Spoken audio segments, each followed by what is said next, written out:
साठी आपल्या जवळ असलेल्या कंपन्यांना त्या ठिकाणी ठेके देऊन नोकर भरती केली जाते आणि खऱ्या अर्थाने राज्यामध्ये राज्य सरकारमध्ये आणि स्थानिक स्वराज्य संस्थांमध्ये जी भरती करणं आवश्यक आहे, जे या राज्यातील तरुणांना अपेक्षित आहे, जे राज्यातील पदवीधरांना अपेक्षित आहे, त्याकडे मात्र हे सरकार पूर्णपणे दुर्लक्ष करत आहे असं माझं स्पष्ट मत आहे। अध्यक्ष महोदय, आज आपण बघितलं असेल तर महाराष्ट्र कर्नाटक सीमा प्रश्नाच्या बाबतीत परवाच या कर्नाटक वासीय जो आपला कर्नाटकाने व्याप्त महाराष्ट्राचा भूभाग आहे त्याच्यावरती सीमावासियांनी एक फार मोठं सभा त्या ठिकाणी आयोजित केली होती। ती निषेध सभा होती, परंतु त्या निषेध सभेसाठी महाराष्ट्रातील लोकांनी देखील जाण्यासाठी मज्जाव केला। कर्नाटक सरकारने तिकडे असणाऱ्या आमच्या सीमा भागातील जे सीमा प्रश्नासाठी सतत भांडतायत त्या समितीच्या कार्यकर्त्यांना देखील त्या ठिकाणी धरपकड केली। मराठी भाषेची गळचेपी केली जाते, मराठी माणसाची गळचेपी केली जाते। कोर्टात हा प्रश्न प्रलंबित आहे। प्रत्येक वेळेला राज्यपाल आपल्या भाषणामध्ये याचा उल्लेख करतात।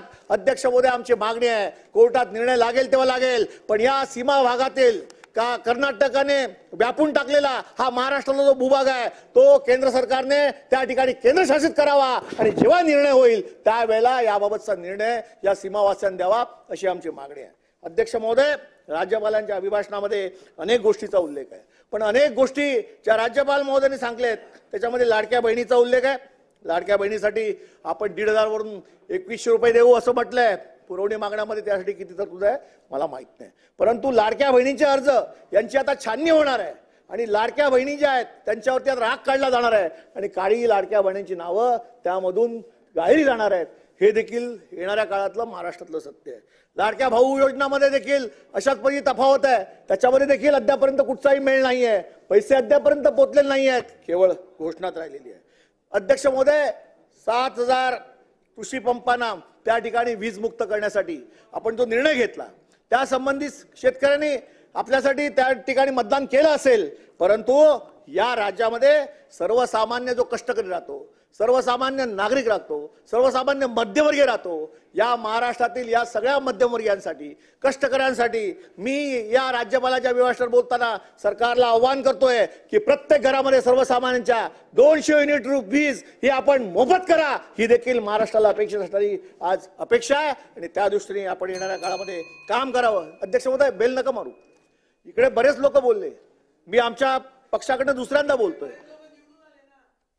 नाही आले असेल तर आपलं अभिनंदन आहे, पण लोकशाहीमध्ये तुम्ही आमचा आवाज नाही दाबू शकत। मी कोणावर टीका करत नाहीये, मी राज्याच्या हिता दृष्टीने आकडेवारी देतोय, राज्य सरकारने पुढे काय करावं हे सांगतोय। राज्य सरकारने सर्वसामान्य हितासाठी हे केलं तर राज्यातल्या 13 कोटी जनतेला फायदा होणार आहे आणि त्यामुळे किमान बेल मारून माननीय अध्यक्ष महोदय यांचं ऐकून आपण मला खाली बसू नका।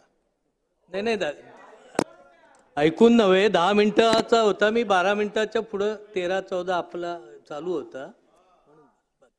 ठीक आहे अध्यक्ष, तुम्ही अध्यक्ष महोदय, ते भातखळकर साहेब माझी लिंक कशी तोडावी त्यांना बरोबर माहिती आहे आणि ते सतत सातत्याने असंच करतात।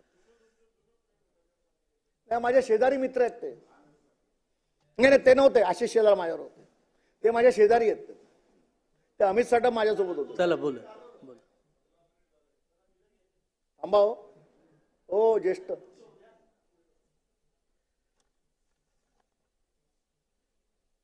अध्यक्ष महोदय, आज संपूर्ण महाराष्ट्रामध्ये राज्य सरकारच्या जमिनी आहेत